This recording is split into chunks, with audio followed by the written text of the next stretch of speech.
Par rapport à ce qui se passe actuellement au Proche-Orient, parce qu'on parle plus du tout de tout ça là, c'est en train d'évoluer, mais pas dans le bon sens. Avant-hier, l'armée israélienne a annoncé avoir approuvé des plans opérationnels en vue d'une offensive au Liban.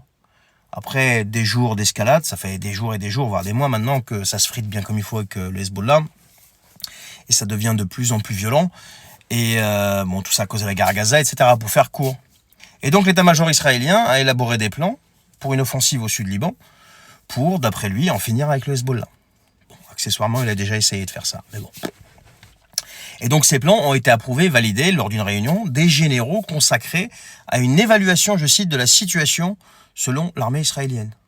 Et au même moment, vous avez le porte-avions américain, donc Gerald Ford, et sa flotte qui l'accompagne, parce que quand un porte-avions se déplace, il n'est pas tout seul, qui se dirige d'urgence où ? Vers la Méditerranée. Plus précisément vers la côte nord d'Israël. Et donc ça, comme par hasard, ça arrive juste après que les Israéliens aient approuvé un plan d'offensive au Liban. Et toujours pendant ce temps-là, tu as des gesticulations de notre président et de notre ministre des Affaires étrangères, vous savez, ces journées en faveur de la désescalade et je sais pas quoi, et toute cette propagande. Et ceux qui prétendent être leurs alliés, eux, ça les dérange pas, ils foncent avec une flotte vers la Méditerranée. La question n'est pas de savoir s'ils vont éradiquer le Hezbollah ou pas éradiquer ou je sais pas quoi, c'est qui va encore payer l'addition, tout ça.